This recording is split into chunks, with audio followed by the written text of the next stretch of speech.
My name's Ellen Gwyn and I'm leader of Ceredigion County Council and spokesperson for the Welsh Local Government Association on Equality and Active Ageing.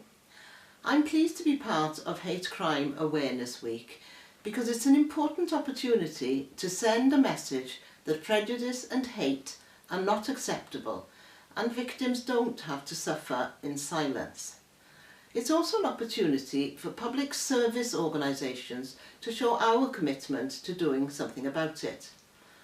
As spokesperson for equality, I know that there has been real progress in challenging negative attitudes and building a more open and inclusive society over recent years.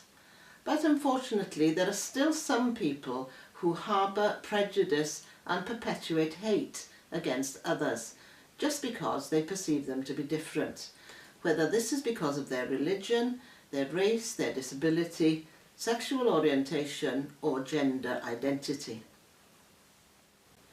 In fact, it's a cause for concern that there are regular reports in the media that suggest there are growing tensions and negative attitudes towards certain groups.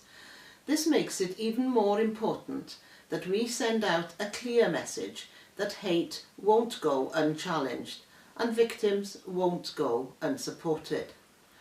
Hate causes individuals distress and trauma, which is difficult to imagine. The All Wales Hate Crime Research Project brought this to the fore by sharing victims' experiences in their own words. It also affects friends and family and damages communities. The national research, coupled with work that has taken place locally and Welsh Government's hate crime framework, has helped to increase the focus on this important issue and galvanise partners' efforts. Many local authorities across Wales have now identified hate crime as a priority. Local authorities and their partners now have a much better intelligence on hate crime and are continuing to build a better understanding of where incidents occur, who they affect and how. They're achieving this by drawing on national research and undertaking in-depth mapping and analysis locally.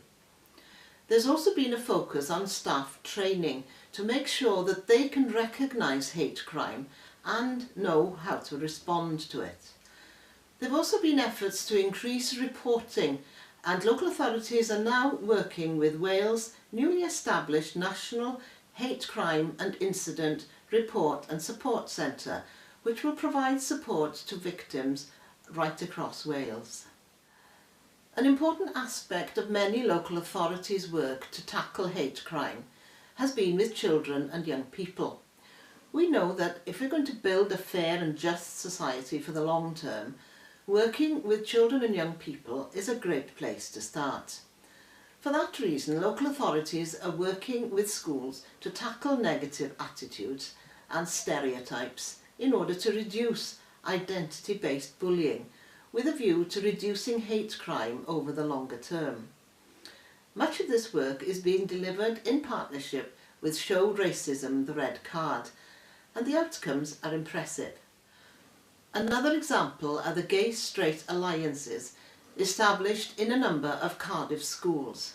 These are youth-led groups where gay and straight pupils work together to challenge homophobia and to build respectful school environments. All of this work is helping to promote more positive relationships. So I want to emphasise that local authorities have a really important role in tackling hate crime, from preventing it over the longer term to raising awareness, increasing reporting and ensuring that victims get the support that they need. This week we'll put the spotlight on hate crime, and by raising awareness we can start to make a real difference. If you'd like to contact the National Third Party Reporting Centre, you can phone them for free on 0300 3031 982.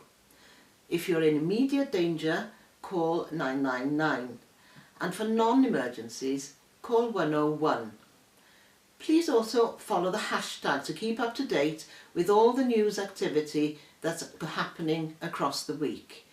Hashtag HC Awareness Cymru as one word.